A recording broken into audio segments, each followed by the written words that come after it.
यह कहानी सविता की है, जो एक छोटे से गांव में रहती थी। सविता और उसके पति राजेश की शादी को 10 साल हो गए थे, लेकिन उनका कोई संतान नहीं था।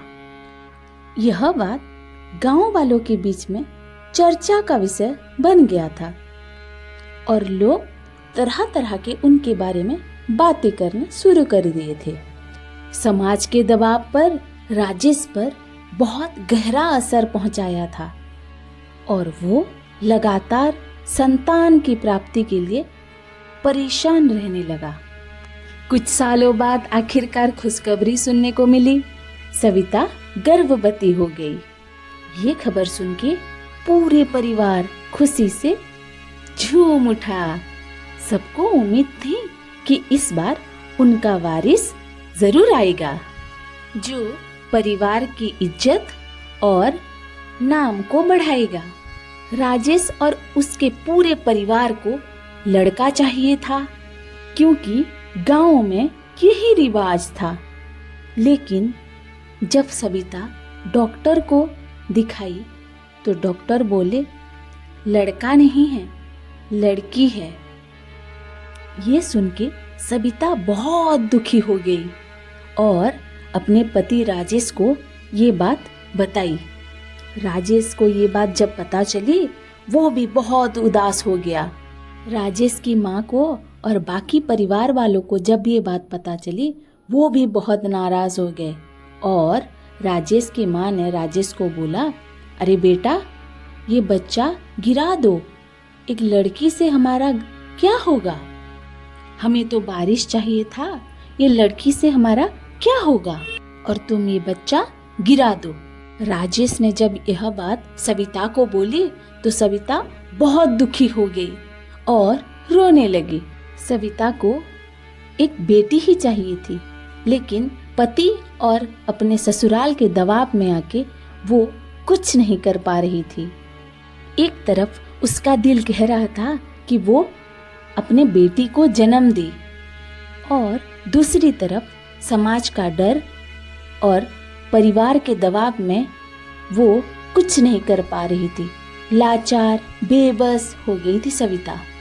सविता कई रातों तक सो नहीं पाई।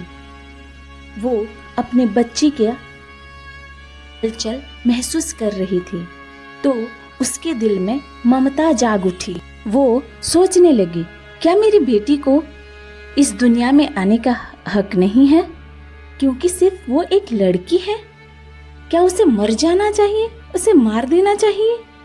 वो क्या दुनिया में आने के लायक नहीं है? एक दिन सविता ने साहस जुटा के अपने पति से बात करने की ठान ली। उसने राजेश को कहा, क्यों हम अपनी बेटी को दुनिया में आना नहीं देना चाहते? क्या उसे जीने का अधिकार नहीं? वो तो हमारी ही बेटी है ना। हम अपने ही संतान को मार देंगे? क्या बेटा और बेटी में इतना अंतर है कि एक लड़की जन्म होने से पहले उसको मार दिया जाएगा? क्या तुमने कभी सोचा है ये? अगर मेरी माँ ने मुझे मार दिया होता तो मैं आज तुम्हारे सामने नहीं होती। लड़कियों को जीने दो, उन्हें भी हक है ना दुनिया में जीने की। और ऐसा भी क्या करना, हम अपने बेटी को पाल पोस कर बड़ा नहीं कर सकते जो उसे मार देंगे? जब ये सारी बातें राजेश को अंदर तक झंझोड़ के रख दिया। वो सुना ये सारी बात और एक निर्णय लिया। थोड़ी देर चुप बैठा और सविता से बोला, नहीं सविता, मैं ढोल नगाड़ा बजा के अपनी बेटी का स्वागत करूंगा। हम अपनी बेटी को नहीं मारेंगे। ये बात सुन के सविता बहुत खुश हो गई और राजेश ने सविता से माफी भी मांगी। उसको एहसास भी हो गया कि वो कितना गलत कर रहा था और अपने बेटी को खुशी खुशी अपना लिया और सविता के साथ एक खुशहाली भरा जिंदगी जीने लगी। यह कहानी से हमें ये सीख मिलती है कि संतान का लिंग महत्वपूर्ण नहीं होता। बेटा या बेटी दोनों बराबर होते हैं। हमें यह समझना चाहिए कि बच्चे अनमोल होते हैं, ना कि लड़का और लड़की। और समाज के दबाव से हमें ऊपर उठना चाहिए। धन्यवाद।